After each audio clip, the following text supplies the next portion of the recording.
Inglourious Basterds, directed by Quentin Tarantino, is probably the most historically inaccurate World War II movie in existence. I mean, the movie ends with Hitler and the whole Nazi high command being barbecued at a movie premiere. Obviously, the events that take place in the movie didn't happen, but are there any facts behind the fiction? Today I'm going to be looking at just that, exploring all the characters in the movie and the real people that could have inspired them.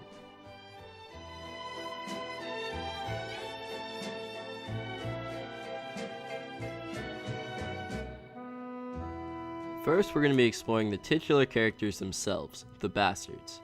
Introduced as bloodthirsty Jewish-American soldiers intent on exacting revenge on the Nazi regime, the Bastards were dropped into France as a bushwhacking guerrilla army, as Lieutenant Aldo Raine says, to fight back against the Nazis. Now, while there wasn't an actual group of Jewish-American soldiers who went around scalping Nazis left, right, and center, there was an inter-allied group called the No. 3 Troop, or X Troop, made up of mainly German-speaking Jewish refugees from Germany, Austria, and other European countries. Killing Nazis wasn't their primary objective, but they were still highly trained for that, including learning how to set booby traps similar to in the movie. They also had to develop entirely new identities so as to not be outed as a Jew and killed if they were captured. A lot of the soldiers were able to speak fluent German, but some had bad accents similar to the British soldier Archie Hickox in the movie, with similarly bad stories to explain them. The soldiers also didn't take joy in killing people as the Bastards in the movie did, and Quentin Tarantino even faced some backlash from the soldiers still alive and their families for his ultra-violent approach to the story.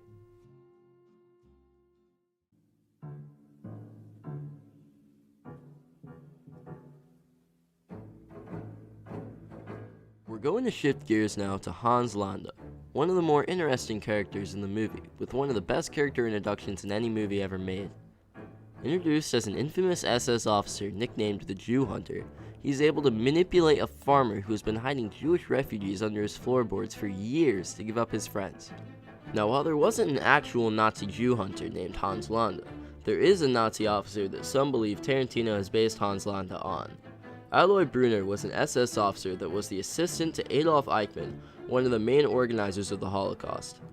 Aloy Brunner organized squads that hunted down Jewish refugees all over France and caused mass paranoia in the country. He was even nicknamed the Jew Sus, or Jew Grabber, after the protagonist of an anti-Semitic propaganda movie made by Joseph Goebbels, similar to Hans's nickname in the film.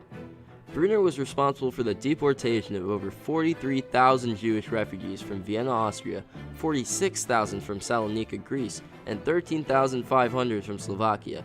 At the end of the war, he escaped through a secret post-war network, but was caught and tried in 2001 in France.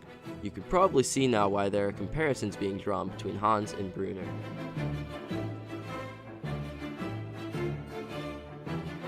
In a movie riddled with historical inaccuracies, there are some pretty cool connections to real historical figures behind everything that I hope make you appreciate the movie just a little more.